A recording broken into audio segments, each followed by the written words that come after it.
नमस्कार, जय हिंद, वंदे मातरम। एक बार फिर से आपका बहुत बहुत स्वागत है हमारे YouTube चैनल JRP किंग के अंदर।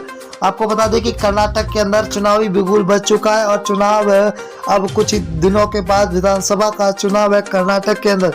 परंतु आपको बता दें कि चुनाव से पहले ही सबसे बड़ा एग्जिट पोल निकल के आ चुका है कर्नाटक का।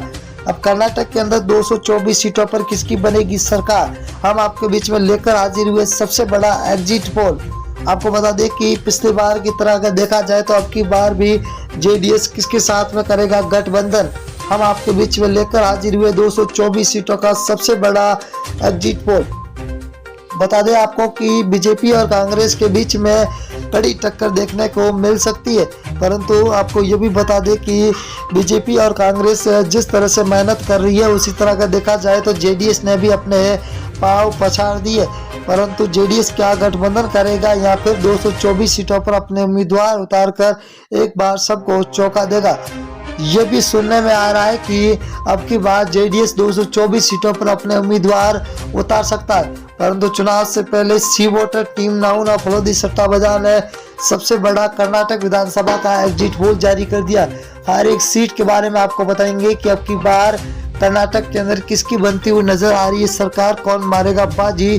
सबसे बड़ा एग्जिट पोल जारी हो चुका है कर्नाटक विधानसभा क्षेत्र का। अब की बार अगर देखा जाए तो बीजेपी और कांग्रेस के बीच में कड़ी टक्कर देखने को मिल सकती है। 224 सीटों में से पहली सीट की अगर मैसूर जिला जहां पर को 10 सीट है, 10 में से बीजेपी को 3, जेडीएस को 2, कांग्रेस को 7 सीट मिल रही है, तो अन्य को यहां पर 0 सीट पर मिलता हुआ दिखाई दे रहा है। अगर हम बांगलकोट की बात करें तो कुल 7 सीटें, जहां बीजेपी को 2, जेडीएस को 1, कांग्रेस को 3 और अन्य के खाते में 1 सीट जाती हुई दिखाई दे रही है। बेल्लारी की बात करें, बेल्लारी जिले के अंदर 9 सीट है, 9 में से बीजेपी को 3, जेडीएस को 2, कांग्रेस को 4, यहाँ पर अन्य को 0 सीट मिलती हुई दिखाई दे रही है। अगर हम धारवाड़ की बात करें तो कुल 7 सीट है, 7 में से बीजेपी को 3, जेडीएस को 1, कांग्रेस को 2 सीट, यहाँ पर अन्य का खाता खोलता हुआ दिखाई दे रहा, अन्य को 1 सीट मिलती हुई दिखाई दे रही है। अगर हम कोलार जिले की बात करें तो कुल 5 सीट है, 5 में से बीजेपी को 2, जेडीएस को 0, कांग्रेस यहाँ पर 3 पर है, तो यहाँ पर अन्य को 0 सीट मिलती हुई दिखाई दे रही है। उत्तर कन्नड़ की बात करें तो कुल 6 सीट है, 6 में से बीजेपी को 2, जेडीएस 0 पर है, तो कांग्रेस यहाँ पर 4 सीटों पर सबसे आगे चलती हुई दिखाई दे रही है।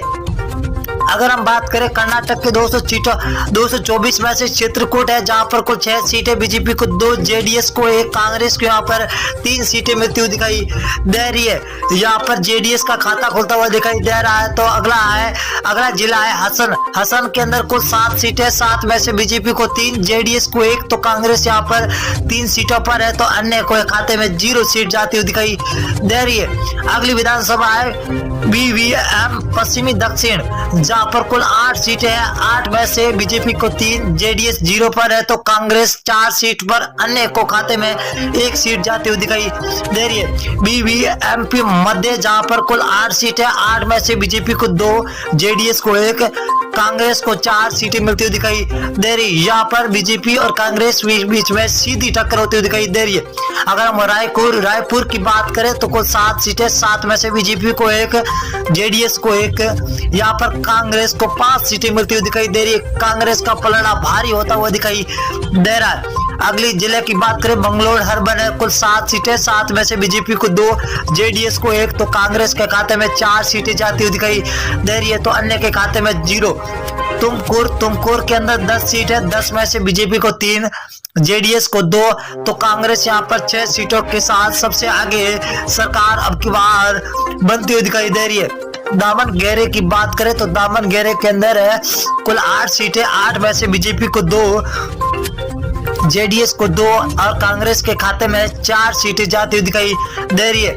अगर बेलगाम की बात करें तो 18 सीटें, ये बहुत ही बड़ी विधानसभा है, कुल 6 सीटें, 6 में 18 है, 18 बीजेपी को 6, जेडीएस को 2 और कांग्रेस को 9 सीट मिल रही है, तो अन्य के खाते में 0 जाती हुई दिखाई दे रही है। BVMP उत्तर, इसकी बात करें तो 8 सीटें, कुल 8 में से बीजेपी को 1, जेडीएस को 1, कांग्रेस के खाते में 4, तो अन्य के खाते में 2 सीटें जाती हुई दिखाई दे रही है। शिमोगा की बात करें तो कुल 7 सीटें, 7 में से बीजेपी को 2, जेडीएस 0 पर है, तो यहाँ पर कांग्रेस का 5 सीटों के साथ सबसे आगे चलना यहाँ पर बताया जा रहा है। अगली विधानसभा की बात करें तो बीजापुर जिला है, जहां पर कुल 8 सीटें है, बीजेपी को 4, जेडीएस को 1, कांग्रेस के खाते में 3 सीटें जा रही है तो अन्य को 0 सीट मिलती हुई दिखाई दे रही है।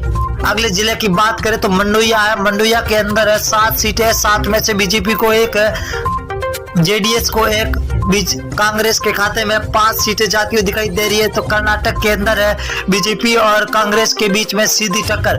हावेरी की बात करें तो हावेरी जिले के अंदर कुल 6 सीटें, 6 में से बीजेपी को 1, जेडीएस को 1, तो कांग्रेस के खाते में 4 सीट जाती हुई दिखाई दे रही है। बिंदरी की बात करें तो बिंदरी के अंदर 6 सीटें, 6 में से बीजेपी को 1, जेडीएस 0 पर है तो कांग्रेस 5 सीटों के साथ सबसे आगे चलती हुई दिखाई दे रही है। गुलबर्गा की बात करें तो गुलबर्गा जिले के अंदर 9 विधानसभा, जहां बीजेपी को 4, जेडीएस को 2, कांग्रेस को 2 सीटें मिलती हुई दिखाई दे रही है। अगली विधानसभा की और बात करेंगे तो चिकमगलूर है, जहां पर कुल 5 सीटें, 5 में से बीजेपी को 3, जेडीएस को 1, तो कांग्रेस को 1 सीट मिलती हुई दिखाई दे रही है।